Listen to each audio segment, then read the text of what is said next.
Good morning, everybody. Thanks for bearing with me while I'm getting the camera in the right spot here. Heather Coleman here, tarot and oracle card reader, Reiki and energy work practitioner, intuitive medium, telepathic. So we're just going to get right into it here. It was really interesting what I felt called to do because I've got two decks here, same author, Radleigh Valentine, the Fairy Tarot, the first tarot deck I ever got, or I should say the Angel Tarot, and the Fairies have been the more recent deck that ended up in my collection. And they've got some interesting energies here. I chose one card from each of the major suits from each deck, and I'm going to kind of pair them up together. So from the Angels, we have Life Experience or the Tower. And then from the Fairies, we've got the Empress. And I find this so interesting because this can have multiple meanings, of course. Always use your discernment and look into these cards. Like, in other words, don't only take what I say, but look at what you sense for your life right now.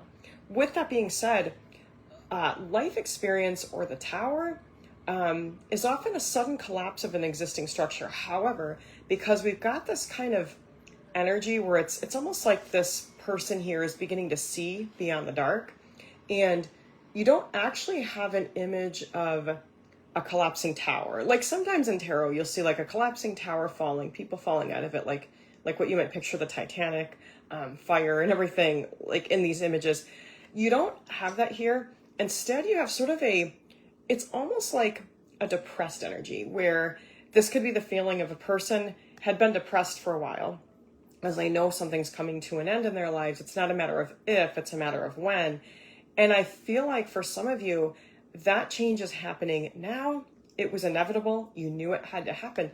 And then what we have here with the Empress is what we traditionally think of as feminine leadership energy, but the truth is these qualities can apply to anyone, a woman, a man, a child, anybody.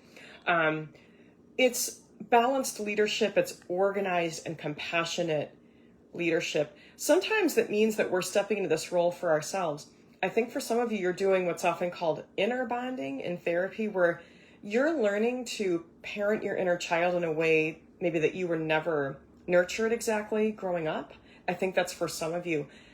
And by the way, sometimes that's why life hands us these tower moments, is to get us to kind of turn our axis and to rethink things, rethink the belief systems we've had.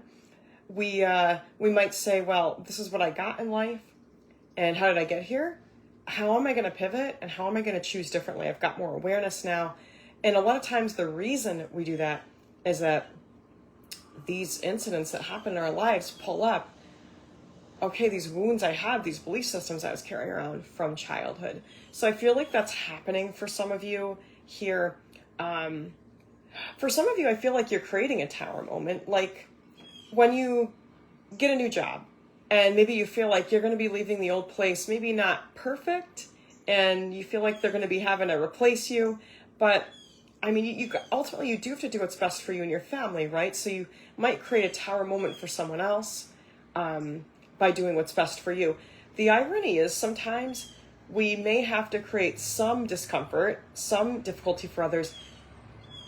And we're learning that sometimes we have to do that in order to prevent those crises for ourselves. You can't be a people pleaser in this world. It is not going to work, right? So let's put those cards aside. Since the topics, some of those topics came up surrounding work, for example, let's go to Pentacles, the practical. This is so interesting. We've got the 8 from the Fairies and the 9 from the Angels. The 8 is often associated with an increase in income. Again, this could be someone who has decided to take a new job, either in the same organization or in a separate organization that comes with a pay increase, and they're learning new things, because in the 8, it's like this energy of going back to school. But for a lot of you, again, it's like you're entering a new school, you're going to be learning, but you also are making more money with it. And it's going to lead to your 9, which is plenty of money for yourself, personal satisfaction. Remember, you have to focus on the 9 before you can get to the 10s. We don't have any 10s here this week, although I have to say a lot of 10s have been coming up in a lot of the readings I've been seeing for the collectives, like the 10 of water, which is really good, even the 10 of Pentacles. So you've got to focus on you right now is what these cards are saying. You've got to think about what you need. Often as parents, caregivers, especially women, but this can happen to men too, we forget that we need to put ourselves first. And that can carry out into the workplace where we're so busy trying to think of the team, which is good, but you have to think about making sure your needs are met in a workplace first. So there's a lot coming through about work today.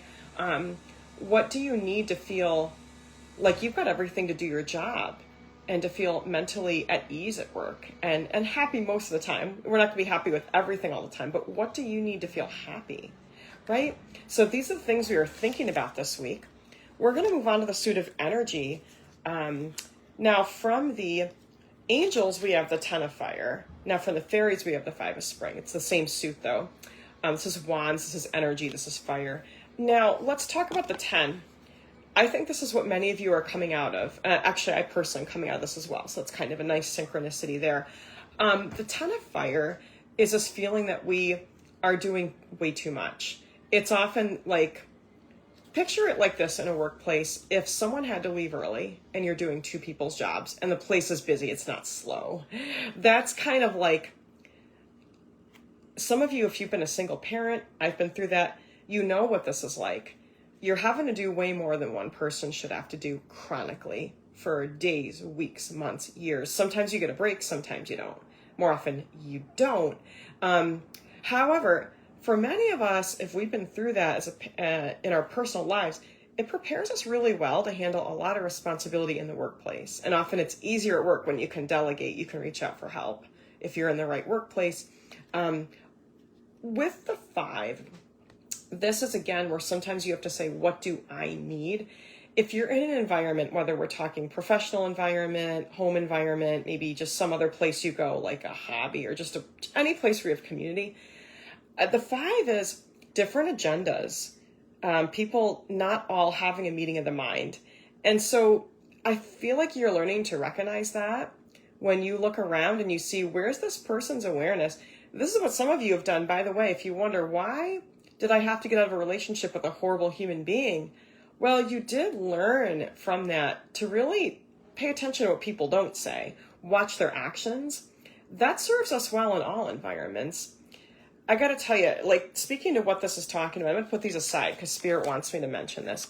In some of my social environments, sometimes people are like, why did this happen this way? Or why did that person do that? And I'm like, well, easy. This is why. This is the way they see things. This is why this happened. They're like, oh, how do you figure that out? I'm like, you want to know how? Life experience. Okay, you got to understand something. This is what I tell people.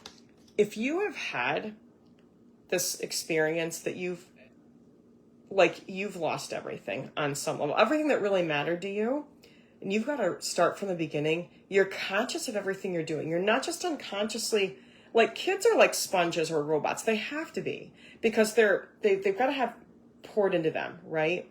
The problem is, if wrong things have been poured into children, toxic patterns, toxic environments, poor parenting, poor guidance, these kids, it's like they grow up, they're faulty. It's like they're faulty. It's like faulty program. We've been programmed in a faulty way. If you've had your whole axis turned upside down, if life brought you to a point where you've been humbled and you're like, God, everything collapsed. I thought I was doing all the right things. And you're at this point where you're like, Spirit, humble me, or God, or whoever. That's life experience. And that can lead to, it's like you're the FBI. And I'm this way. I see into people. And part of this is being psychic, yes, in my case, but you notice things. You notice red flags way far away that other people who have had easier lives, who have never felt unsafe in a relationship, or they've had this amazing family, right? Or they've had a great marriage, whatever it is, or their workplace has never been toxic, whatever. Point is, those people, it's like they're going around, la la la, and they don't get it. They're like, they think everyone's nice, don't they? Have you ever seen this? So here's the thing. If you want to know the why you've been through the rotten shit you've been through, it's because now you've got that discernment and you're going to use it moving forward. Speaking of all that, we've got the Queen of Air. She's my favorite queen in tarot. That's the swords. She does not suffer any fools. That is you, my friend. See, the 9 of winter that you've been through, or swords, it's the same suit. the sleepless nights, the anxiety, why people do what they do. Why have I had the rug pulled out from under me? Why have these things happen? Why is there this stuff happening in the world? You learn to deal with that unease. You learn. And you learn to be a conscious creator. That's what the Queen of Swords is all about. If you've had someone do you wrong or do you dirty, and maybe multiple people have let you down, you learn. You become wise. You become a student of human nature. And the thing is, when you really find a good person, you realize how good that is. And it's kind of rare. These people that have had it easy in terms of their relationships, and they've always had safe relationships, they think everyone's nice. And you're over there like, my friend, I got to enlighten you. Have you ever watched a true crime documentary? Not everyone's nice, right? But you've learned that. You could be the person telling their war story on that true crime documentary. The final two cards are from the Suit of Cups, emotions, relationships, matters of the heart. This has been coming up a lot, the Two of Summer. This is about falling in love with yourself. Some readers say dealing with your higher self, which I'm a huge proponent of asking your higher self to guide you. It's like, picture there's a version of you that already knows how to solve your problems. It's already been through it. It's an older, wiser version of you. Ask that person, hey, you're the version of me in the future, or that's a little more advanced or a lot more advanced. You already know this. You are me. Tell me what to do, right? And you know what that actually is? We have this deep well. Jung called it the collective unconscious.